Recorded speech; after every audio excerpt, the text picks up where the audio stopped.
Hello guys, Lit here. So I have done quite a lot of upgrade on this character, so in this video I want to talk about that and also how I generate all my currency to get all that upgrade. So first let's just put into the maps so we can showcase this a little bit. This is an Elder Guardian boss. And you probably can take this to Uber bosses too, or like bosses. The damage is pretty good, but I just don't want to touch boss this Lickman with the Enrage and additional mechanic. That seems like a nightmare to do. So I just I'm just going to stick on the maps and let's move into the boss. There's a few upgrades that I done. So number one is the armor, of course, better chest, better helmet. Have like 1100 ES armor, 500 ES helmet, and also the glove and the boots. Just try to get as much energy shield as I can. And there's also upgrade on the Eyes of the Great Wolf. It's pretty hard to find, and it's also pretty expensive. So if you cannot get them or like it's way off your budget, there's another amulet. There's another amulet that you can use, which is Red Talisman. It called, and it gives 15% attribute. It's depending on the role, but it gives you some attribute on the implicit. And you basically what you need to do is just try to find the one that give increase maximum energy and increase maximum energy shield, and you're going to have like a pretty good amount of energy shield and intelligence from that. It's not as good as Great Wolf, but I think that one is more than cool. I think that one is more than good enough early on until you get your Great Wolf. And the second one is the Anointment, which is Tranquility, which is really important on this which is really important for damage. Like it gives like 30 to 40% DPS, so it's really important to have the Tranquility. And then I also do Sacropelian Coil. The price of Sacropelian Coil has already go down, so it's not that expensive anymore. And what you need to do is just get the one that have 15% attribute, and then try to get like around, and try to put like the catalyst attribute on it, and try to put a catalyst that increase the attribute. That will make it 18%. And that basically is the belt that we're going to use for until probably mates slot. So you're going to use it for a very long time. And that's basically the damage on the boss. So now let's go back and talk a little bit about the build. So the first thing is the Sacropelian Coil allow us to drop the Purity of Elements. And the reason why Purity of Element is good is not just because it gives you resistance. Early on, it helps, but later on, you want to keep your all your elemental resistance without the Purity of Element. But the important part about Purity of Element is the element immunity. That is a very good layer of defense in pathofexile, and you kind of have to have that. So Sacropelian Coil give us immunity to shock if our intelligence is higher than the strength, which we are. And then it also going to give you immunity to ignite if your strength is higher than your dex, which is we are. We have more strength than dex. And the last one cannot be frozen. The dex need to be higher than intelligence. Obviously that's not going to happen.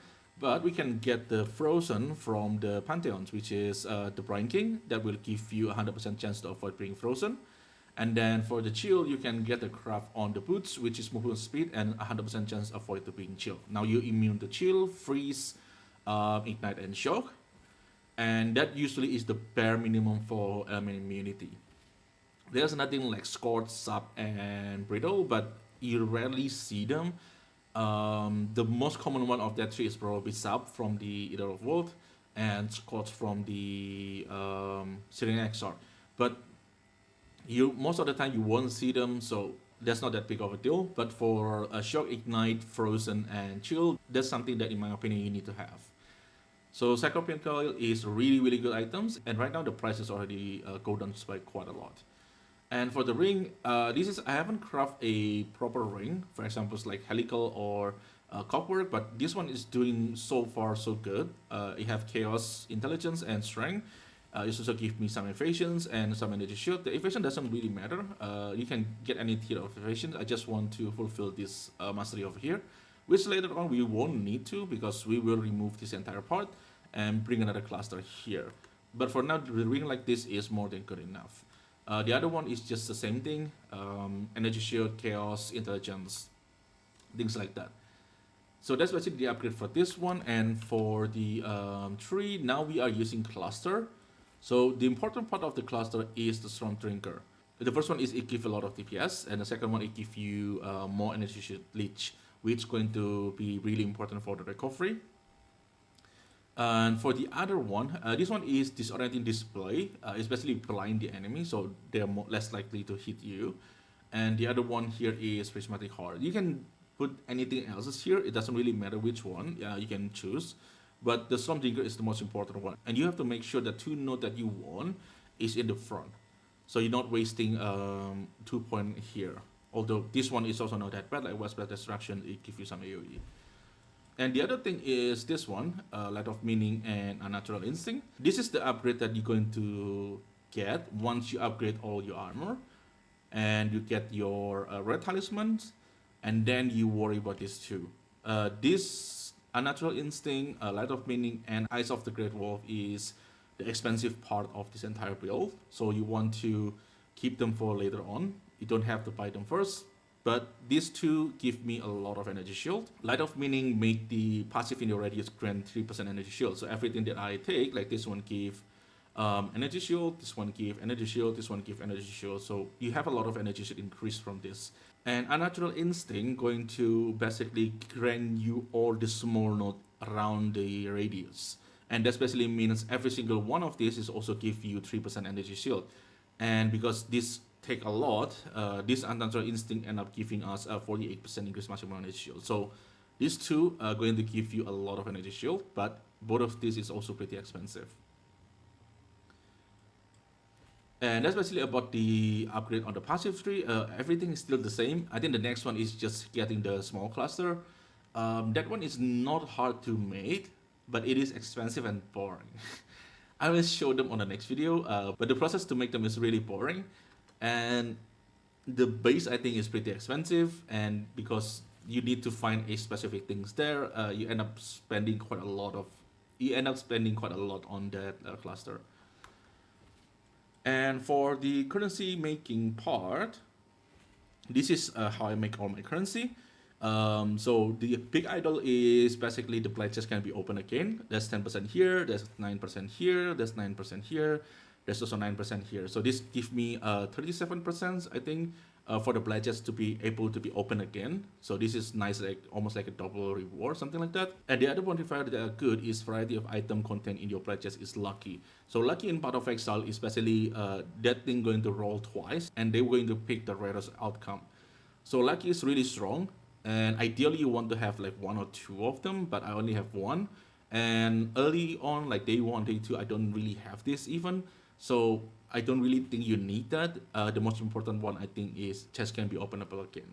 And if you have more currency, you can get the one that also have the variety of item is lucky. And I have a lot of small idol here. The small idol basically is the same thing. You want Blight chest have more chance to have blighted maps. And you have the some percent chance for your map that drop to have 100 tier higher, because I'm farming Blight maps. So I think I have the example here, and this is a Blight Ravage map. Now early on, you don't really have to farm this one. So right now, what I'm doing, I have the blooming and I have isolations, and I will put these 2, and I will put the sacrifice, 3 of the sacrifice. Each of these going to give 5% quantity to your maps. So that's going to increase the amount of map that you get. Same with the scarabs. And blooming going to make the T14 plus Blight map that drops going to become Blight Ravage. Now Blight Ravage is a little bit more expensive than normal Blight maps. It's like 5 to 10 chaos more expensive. But it's not really that big of a deal if you don't have enough currency to do this. Because blooming is quite expensive. I buy this around like 15 to 20 chaos each. And I will not buy them if they go above 25. I think above 25 is way too expensive. And I would rather just run this with just 4 fragments like this and just sell the normal Blight maps. Because normal Blight map, they still sell really, really well.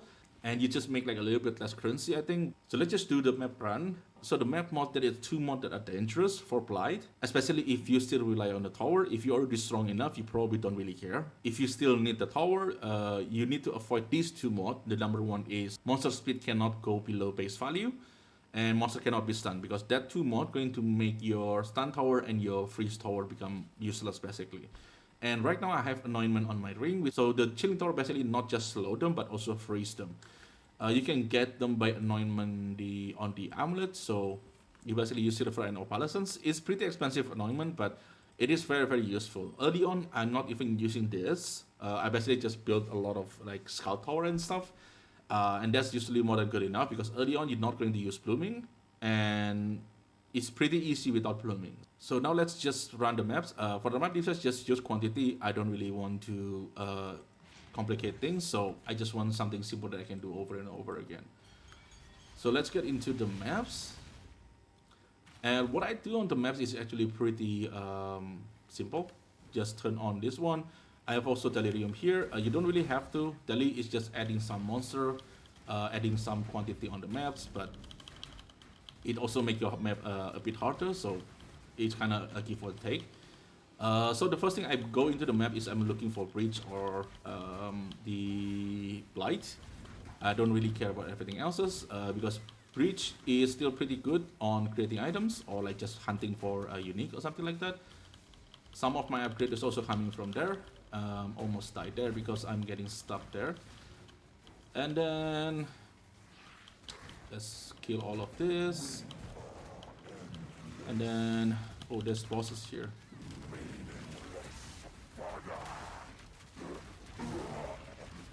Okay, the boss died. Right now I can kind of tank them. So, like I said, this character is strong, but it's not quite immortal. And also because of the small idol, you also get a lot of like cigarette, because we drop quite a lot of maps. So now let's just go find the, let's switch, which one is this? There's nothing here. So getting the, where I've lost my train of thought. So let's just get into the, as you can see, we get quite a lot of maps, so you often get the T17 too, so, and T17 is also pretty expensive. Like I think secret is like 35C each, so that's pretty nice. So that's the Blight, so let's just go to the Blight, begin the Blight, put portal down.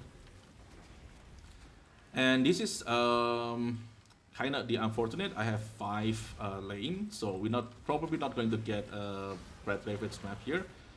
And the reason why we are doing this on Toxic Sewer, because Toxic Sewer have a really very like small space, and it increases the odds of having a, what they call, having the 2 lane. So a map like this that are really small give you increased chance to have a only like 1 or 2 lane. So Toxic Sewer, Waste Pool, Core, I think is also the thing. Phantasmagoria is the same thing. They are very narrow maps, and it's really, really good for hunting Blight. And you don't really have to build like a lot of tower. Like in my case, I can basically become the DPS, but when you still early on, you probably want to build like the Chain Tower, the Thunder Tower, Fire Tower, or whatever. Just play around with it. It's not really that hard early on without the blooming. When you start to add the Blight monster, the Blight bosses, things becomes a lot more spicy, but without the Blight bosses, I don't think it's that complicated. So let's kill this. And also this temporal chain bubble is really annoying. So this one, okay, is done. And then as you can see, you will get bunch of chests at the end of like every lane like this. And the reason why you want to have like as little lane as possible, because on this entire Blight we have like 1, 2, 3, 4, right? And then this one is 5. It's gone. Oh, this one is 4, so I click it. So they have 1, 2, 3, 4, 5. This is 5 lane. One of the lane is guaranteed to have Blight chest. So this is a Blight chest. And if you only have like 1 lane, all of the chests will be basically concentrate on that lane, and you will have all of them Blight chests. And that's the reason why you want only like 1 or 2 lane. And small map like this increase your chances to have that kind of Blight. So this Blight chest can give oil and also can give Blight Ravage, but it already give oil, so it's not going to give Blight chest if it's already give oil. So that's the unfortunate part. So this is the risk when you run blooming. There will be a chance where you have a map like this where there's nothing happens and the Blight is just not dropping you anything. So this is another example of the map where you already have like only 2 lane, and this is what I'm talking about. You have like 5 here and 5 there, and 5 of these, and 1 of these going to guarantee a Blight chest. So we have 5 Blight chests here, and we have 5 like anything chests here. So, and when you have like this, it's very likely to see like you have like 1, 2, 3, 4, 5, right? I think that's only 4. Yeah, it's only 4 because T13 doesn't get transformed into Ravage. So 13 is still 13. But these have 4, and 1 of these like 20 to 25 chaos each. So depending on the maps and depending on your RNG and also on that Blight chest, we do not trigger the openable again. So kind of unfortunate, but that's basically the farm that I'm doing. I'm basically just selling these Blight maps. They sell really fast and pretty consistently. So that's basically and one thing about the idol that I forget to tell you is there's a one idol that can give you a reduced cost of building and upgrading towers. If you early on, you probably want to have this mod, like 1 or 2 of them, just to make it easier for you to build tower, because early on, if your character is still weak, tower is going to carry you. And this is why Blight is really, really good early on, because it doesn't matter how weak your character is, you still can do the Blight just from the tower itself. So basically that's the currency making. And also for the skill, I think I forget to talk about this early on. I'm right now using Incinerate or Venting. So Incinerate or Venting, if you see here, there's a stack. The longer you chain this, the bigger the damage. This is pretty good skill. It hits really, really hard, but the downside is you have to channel them. And because you have to channel them, you kind of cannot go around anywhere. So this is a downside. And this is probably also the reason why I'm not taking this skill to, like, for example, like T17, boss rushing or anything like that. And usually when I'm rushing, I will use Penance Brand Anticipations. I will try to get like Runebinder and these 3-4 node over here. I probably will sacrifice some Energy Shield node, some of this node too probably. Or maybe this entire things. And then this Energy Shield node over here, I will just take this node for Penance Brand Anticipation. That's how I do the T17 to unlock the map device. And you still can kill them pretty fast with Penance Brand. Penance Brand is really, really strong. But for now, I'm using Incinerate or Venting. The Firestorm is also fine. I like the Firestorm. But the Wave of Confliction of Tratus, that one kind of feel awkward because I already clear using Bling. And most of the time, this more than enough to clear everything. So that part is kind of not needed, kind of. So that's the reason I'm not using the Wave of Confliction anymore. I just using this because right now I have 11k. Like I said, I can take quite a lot of hits, so I can channel and just specially deal a lot of damage. Even on like Conqueror Possessio earlier, I still can tank quite a lot of hits. So yeah, I think that's about it from me. And as usual, if you guys have any questions, just let me know in the comment. I will try my best to answer it. And thank you everyone for watching. I really, really appreciate it. And I will see you in the next one.